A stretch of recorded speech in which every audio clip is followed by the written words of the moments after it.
Hello, everybody. Tahera Renee Christie here with Filter Free with Tahera Renee Christie. And I am so blessed and excited to come to you guys and talk with you today about the power of affirmations. And this is going to be really, truly a podcast helping you to focus on how to program your mind in order to affect positive change. Now, I have no additional guests today. Today's podcast is just going to be me talking with you, trying to get an understanding of how you tick, so that you understand what you can do to modify certain things that you do right now that can lead to you having a better overall understanding of what you want for your life. I feel like a lot of people have a difficult time trying to figure out their direction. I think Oprah said it one time, that the biggest key to life is understanding what you want. Because once you understand what you want, then you have a direction you can go in that can lead you to that ultimate destination. Well, guess what?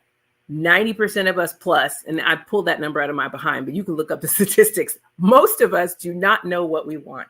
That is probably the biggest issue for most of us, is understanding that we can have whatever we want in life, but it really truly is up to us to figure that out. But what does that require? That requires you to actually take the time to sit with self and say, hey, self, what do I want? And once you figure out what you want, and even before you figure out what you want, and during that process of figuring out what you want, you have to train your mind in order to believe that those things are possible. So let me give you a little bit of background about me. I got my degree in rhetoric. People are like, what is rhetoric? For the average person that doesn't know, it's the skill of argumentation. I was going to get my degree in arguing and go to law school and then become the mayor of some small town. I was politically driven. I'm a community changer. I knew I wanted to be of service, and I was going to be of service in a political sense and probably be president one day. That was my outlook on life. And so there's a little saying that goes, if you want to make God laugh, tell him your plans. And she was laughing at me, child, because I got pregnant in college during a campaign running for vice president at Cal State Long Beach against another man who was running. I was running for vice president, but who was running for president at the time that I was running president was Robert Garcia, who was the mayor of Long Beach City and who is now in the Senate. So he has my life. Just want you to know, he's living the current life that I thought I wanted to live when I was in college, when I ended up pregnant with the first guy that showed me a little bit of attention. And I laugh at it now, but what makes you laugh can make you cry. There were a lot of tears that were shed in my 20s when I was trying to figure out who I was as a person and what I wanted. And having been a single mom once in college, and granted, I graduated in 4 years with a 6-month-old because she's about her business. At the end of the day, there was that duality of me that I needed love and I also wanted and desired more for my life.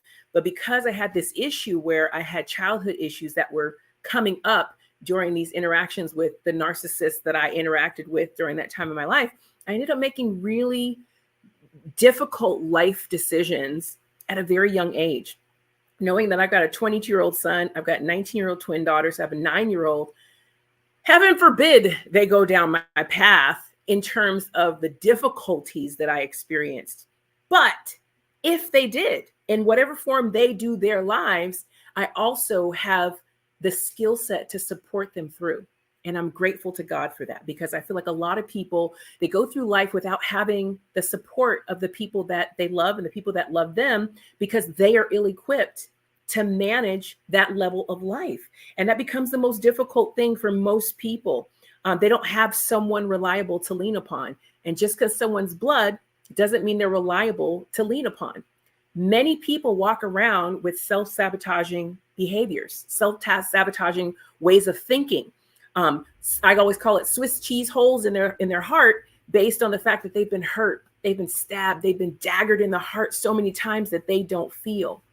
I always tell people numbness is worse than being mad or being happy, because when you're numb, there's nothing. Guess what you can't make something out of? Nothing. And so it's okay to be angry, and it's okay to be happy, but be something. Because someone can work with that, whether you're going to therapy, whether you work out, whether you go to church, whether you have a friend that you talk to and tell all your business to. You need an outlet, and you need to work on your mindset. Your mindset literally dictates whether you are going to be made or broken. And when I was in my 20s, raising then 3 kids by myself, because I didn't make that mistake once, I went ahead and went back to my narcissist. Being an empath, I'm naturally attracted to narcissists because I want to help them. I just want them to feel better. I want them to see life from my eyes, which is like birds chirping and rainbows and bunnies and Bambi. I was that girl. And I wanted the opportunity to help a broken person become whole. Guess what's not my job? That.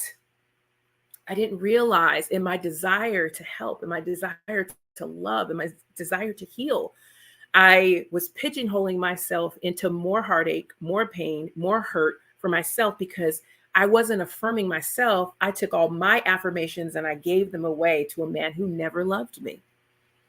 How many girls feel like that? How many girls have the propensity to be a Krishan Rock and tattoo a man's face on my face?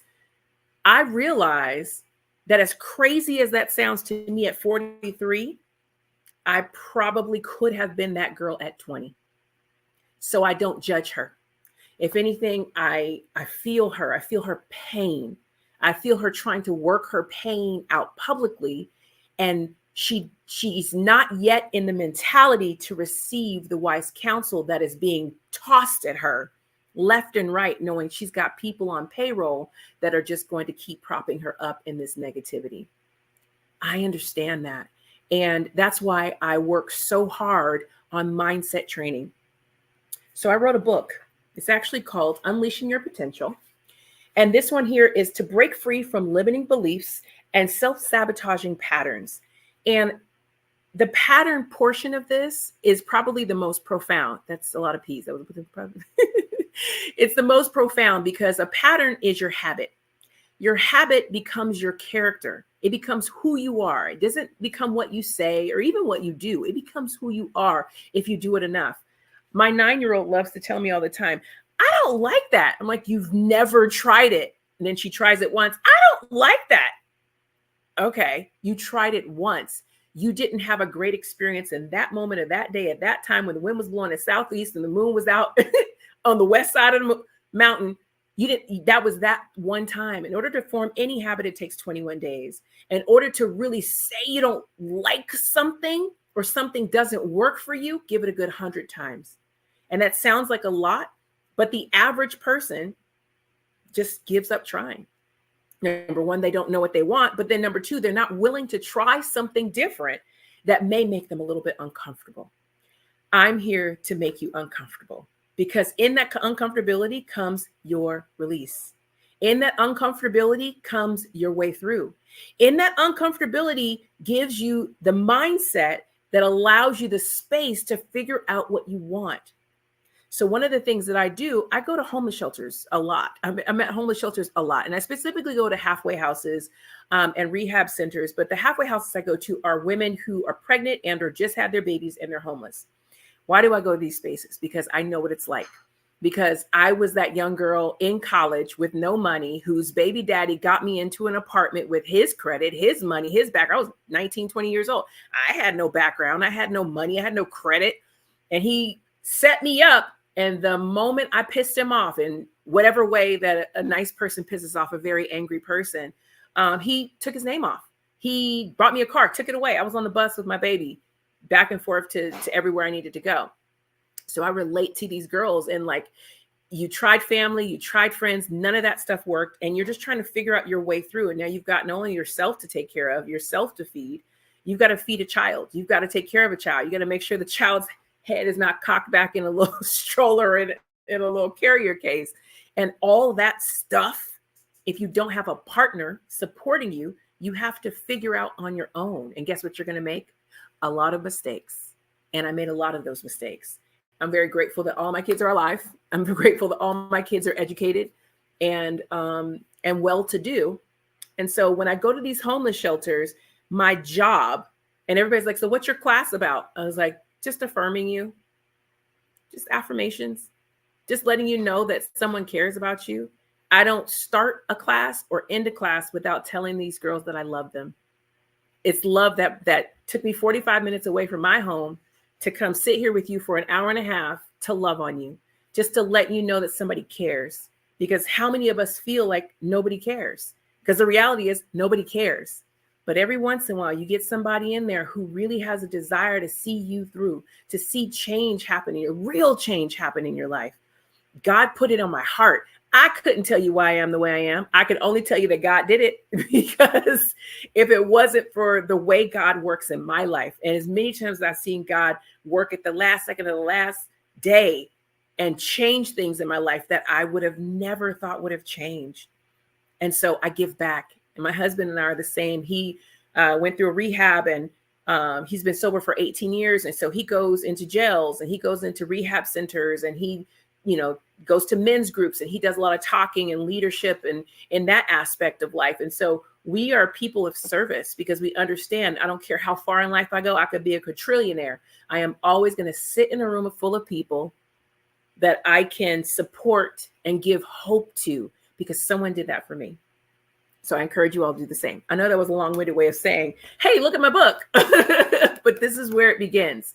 And it begins with someone believing in you. And so if you don't have that in your life, let me be that person to let you know that I believe in you. I believe there's good in everyone. Now, that don't mean I'm going to take on your bull stuff. That don't mean that. That don't mean that. That's not what I said. That's not what I said at all. That means that everybody has the propensity to do something well. Are you willing to put forth the work to do that thing well? And that's going to be the difference. And that's going to be the key to your success or your demise. I tell my children all the time, everything you do has a reward or a consequence. And it's really up to you how you decide to deal with the devil and the angel on your shoulder. I know for me in my youth, I took in a lot of consequences because I was that girl. Okay. I didn't mean to be that girl. It was just in me to be that girl. It was just, hey, I was being me and things just happened. You hear me? But I thank God that I got my mind changed. My mindset shifted, where I decided I'm better than this. I have more to give the world than what I'm giving right now. I can produce better things than what I'm producing right now. But then I was like, well, why? Why do I keep making these mistakes? How do I keep putting myself in these positions to harm myself? Why am I depressed? Why am I sad? Well, yeah, I had to go back into my childhood. I had to acknowledge some of the things that went wrong. The people that I loved so very much, they didn't always do me right. And it's not their fault. They didn't have the capacity to give me everything I needed, which is why God made this thing called self-esteem, self-worth, self-care. Guess who's got to manage that? I had to learn how to be responsible for myself and responsible for how I responded to things. Because guess what? I also was a hothead. I used to pop off with the quickness and with ease. Okay. I still have some of the emails that I sent to exes in college. I mean, I'm writing you a 4-page letter. That was me. I wrote paragraph after paragraph.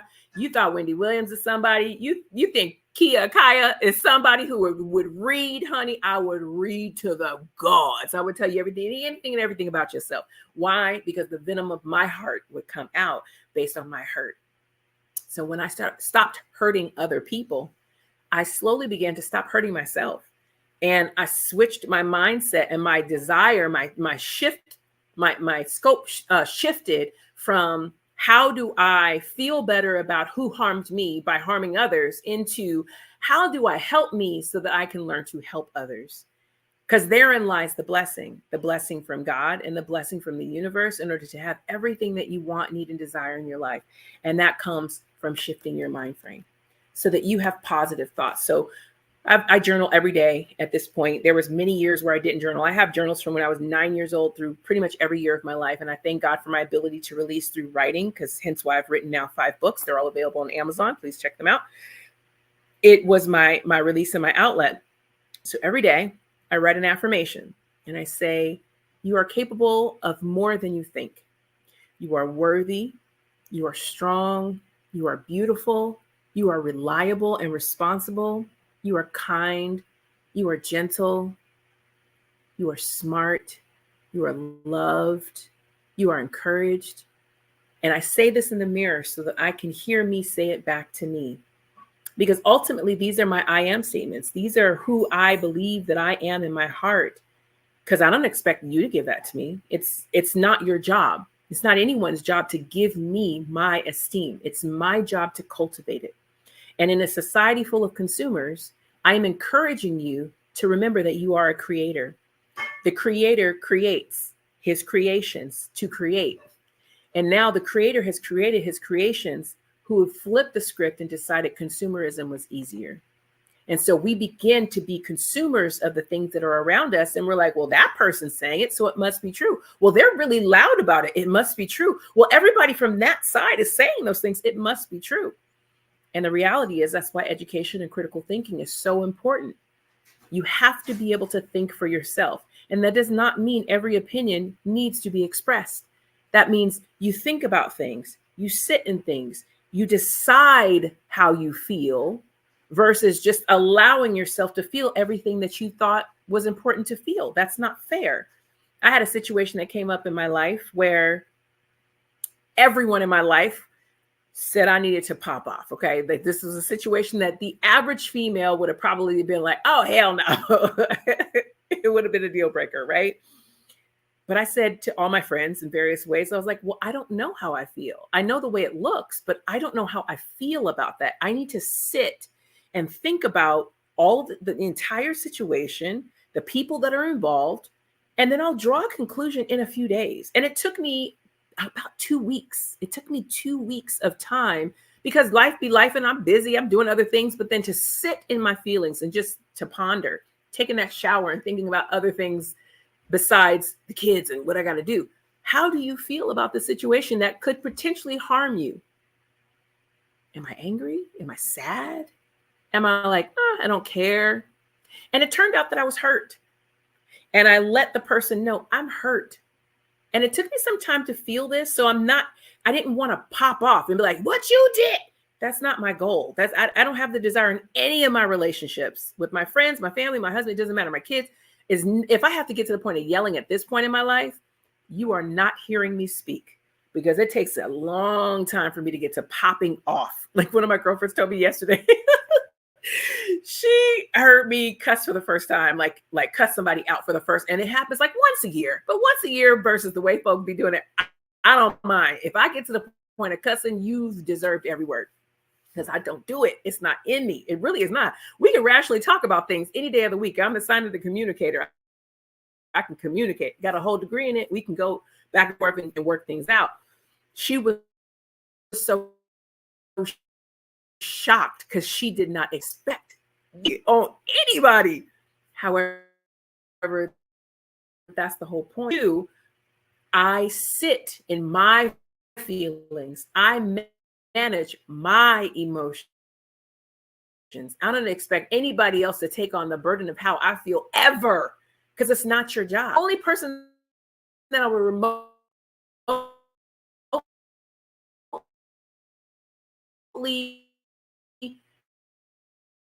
have the desire to marry him. I married his responsibility. It's not his responsibility to take on my emotions.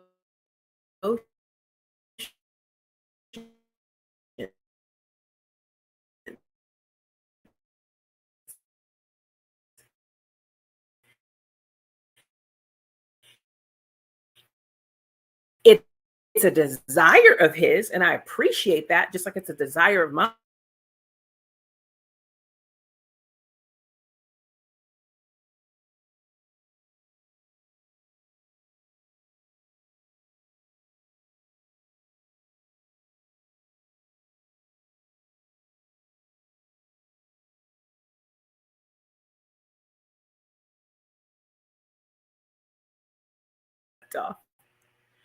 Okay. I literally came on board with myself. Okay, I'm back, you guys. Sorry about the technical difficulties. Sometimes it bees like that. Life be life, and as we're talking about in the midst of all of this, and that's the whole point. You are responsible for your own emotions, and you're responsible for your self-esteem, your self-care, and your self-talk. So training your mind, unleashing your potential is going to help you to become the person that you desire to be. And that's no easy task. It's not for everyone at any specific stage of life. Like, I'm 43. My kids are in their late teens, early 20s. They're learning things that I did not know at 18, 19, 20, 22. I didn't have access to people with that level of mentality to give that to me, that wisdom and counsel to give me that. And even if they did give it to me at that time, would I have listened? Probably not. I probably wouldn't have listened. Between 17 and 22, everybody real headstrong. Everybody swear they grown. They swear they grown until it's time to pay a bill. I say it every day of my life. Everybody grown until it's time to pay a bill, pay some taxes. We all play grown. You ain't really grown. That's the whole point. So what am I saying? You have to program your mindset in order to take full responsibility for who you are as a person and what you bring to the table, what you bring to the world. So 3 things that I've mentioned so far that I think are very important. Affirming yourself, saying the I am statement. I am beautiful. I am strong. I am tough. I am resilient. I am tenacious. I am kind. I am spiritually driven. I'm happy. I'm a go-getter. I'm a winner. All these things that you can say to yourself in the mirror, to yourself, or writing them down.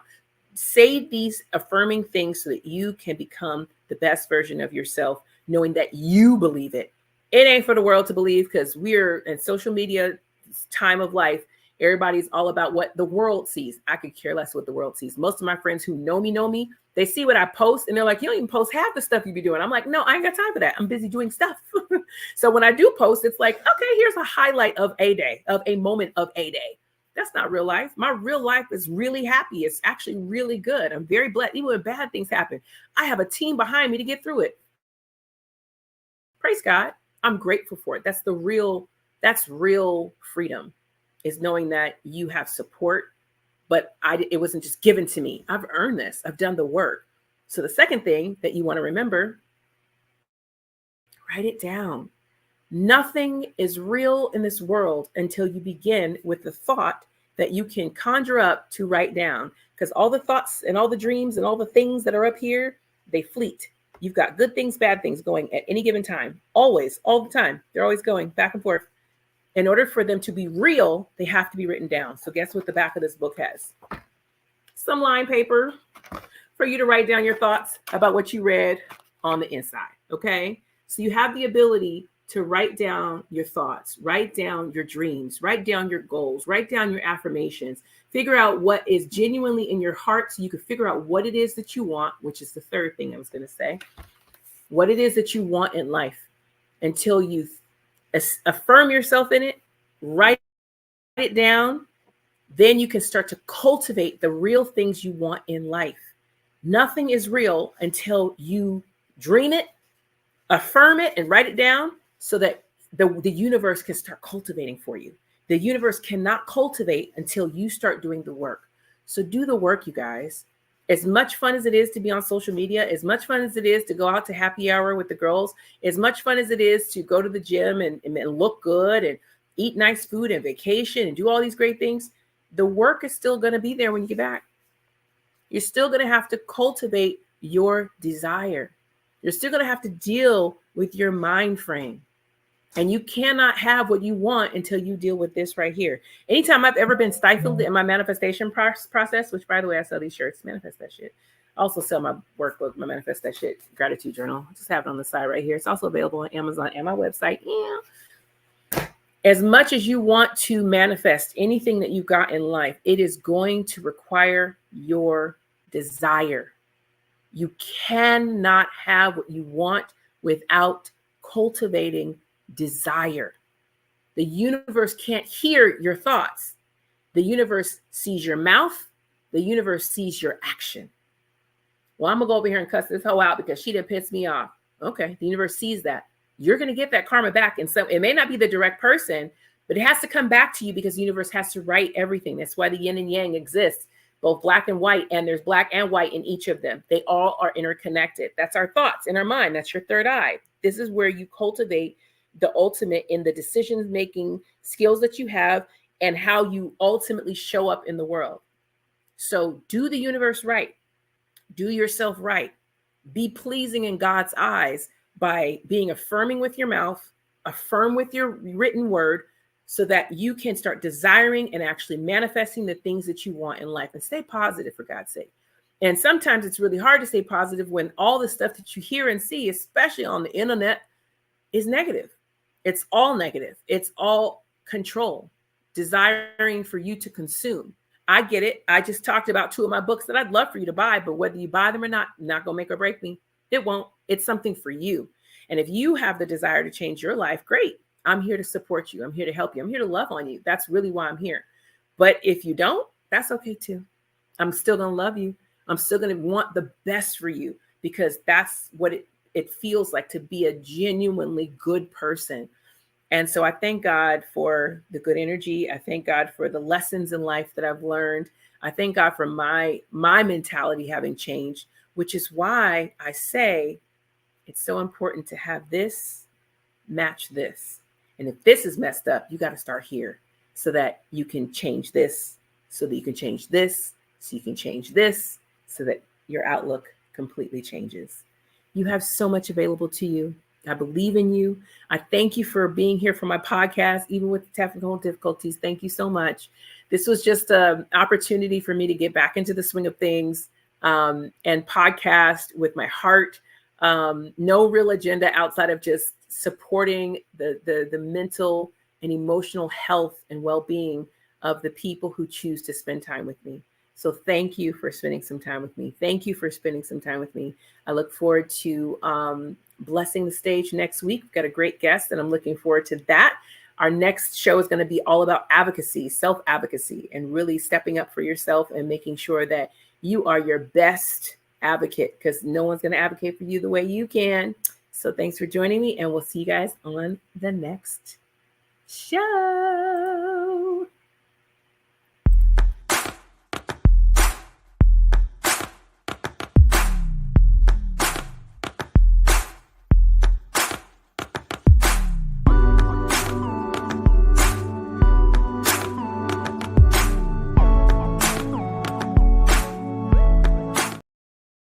Out, they didn't necessarily